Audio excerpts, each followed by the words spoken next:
What is going on, guys? That was me sliding off track at turn 5 at Laguna Seca, and that had more to do with my driving ability than the brakes. Today I want to cover 5 cheap, reliable, and proven methods for upgrading your E36 M3 brakes to handle a lot of track time. Now, some context, I'm more of a middle of the pack driver. I usually do intermediate or high intermediate for the HPDEs. Now, my brake upgrade is meant to be useful for daily driving as well as taking it to the track. I'm fairly confident in this. Two things. Listen, thank you that I got here. So, with that, let's jump into the parts that I used. For my setup, there was really 5 things that I had to get to improve the brakes. A high temp brake fluid, stainless steel brake lines, brass caliper bushings, better pads, and new rotors. For those just doing canyon driving or daily driving, you probably don't need to go this extensive with your brake upgrades. But for those taking your E36 M3 to the track, I think the forums and anybody you talk to who's owned these cars for a while will tell you to at least upgrade those things on the stock braking system to make sure your car can last through an entire track day. Now, I progressively upgraded my brakes, meaning the first time I took the car to the track, all I did was a high temp brake fluid and new stock pads. And at that time, my driving ability wasn't anything special, and those brakes lasted me 5 20-minute sessions. At that time, I was running about a 153 at Laguna Seca, and the car was bone stock, so a reasonable pace, but the car obviously had more in it. The next time I went to the track, I added stainless steel brake lines. This was at Buttonwillow Raceway.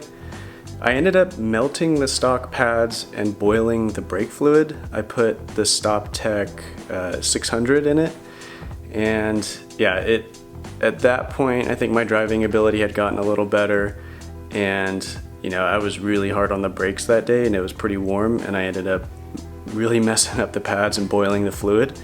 And there were a few times where it got pretty scary going through Buttonwillow when the pedal went all the way to the floor. For fluid, I used the Prospeed RS683. It came recommended by some enduro racers as well as some of the NASA guys. So thank you to the forums and all those who recommended that fluid. It's reasonably priced. I think it's like right around $25. I ended up buying 2, and I flushed the brakes myself. And since it was my first time really doing it, I used 2 liters. You can probably get away with 1.5 if you're really good at it. The stainless steel brake lines, brass caliper bushings, and rotors I ended up getting from FCP Euro. And if you don't know about FCP Euro, I think they are a phenomenal parts supplier because they supply a lot of OEM and OE parts, and they have a beautiful lifetime warranty, which will make a big difference on consumables on these cars. Because, for example, since I got rotors from them, I don't have to go back and buy new rotors. What they'll do is send me new ones, I'll send them the old ones back, and I think I basically just have to pay for shipping. So for right now, I have lifetime rotors, which is a big deal for a car that sees track time. The rotors are nothing special, they're just an OE brand. The stainless steel brake lines, I think they're the only ones available from FCP Euro, and then the brass caliper bushings, they only carry one brand as well. Now, I will say the brass caliper bushings actually made a huge difference for pedal feel, more so than the stainless steel brake lines. And as some of you might know, it's not a fixed caliper on these, it's a sliding pin. And when I melted my pads and boiled my fluid, I also really messed up the rubber boots for the caliper bushings. So with these brass caliper bushings, it's just metal sliding on metal, so you don't have to worry so much about the rubber melting. The downside is, though, you have to maintain them. So at least with what I'm doing, every 3 to 6 months, I'll take them off, use some copper anti-seize on them. You want a really high temp anti-seize for those. But yeah, I only put them on the front, and I swear by them. They make a world of difference. It's a fairly cheap upgrade as long as you are up for occasionally maintaining them. Now, I would say the secret sauce of this brake upgrade lies in the pads. I went with the PFC 08 pads, front and rear.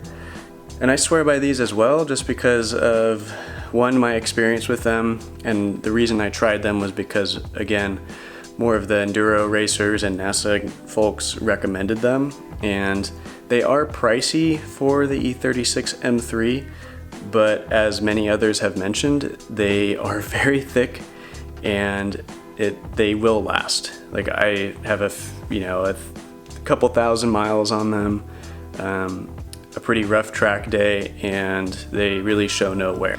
Now the downside to that is that they are some dusty ones. Check out this wheel. So here's the price breakdown, and as you can see, the brake pads are the most expensive thing on the list. It's over 50% of the cost. But I firmly believe that they will last a really long time. So that's my summary of the 5 things I would definitely do to your brakes for the E36 M3 if you're going to be tracking the car. Again, this is very affordable. It's about $800 for everything. I'm not very mechanically inclined, but I did everything myself. You could really do everything in a day or two, even if you haven't done it before. I just used a bunch of YouTube videos and resources online. But yeah, overall, I love the brake upgrade. I don't think I need a big brake kit yet. I'm very, very happy with it. And I hope this was helpful to you guys. If you have any other suggestions for pad compounds, fluids, any other kits or upgrades that you recommend for E36s, please drop them in the comments and let me know what you think. Thanks, guys. The seat is something I should review next. This thing is fucking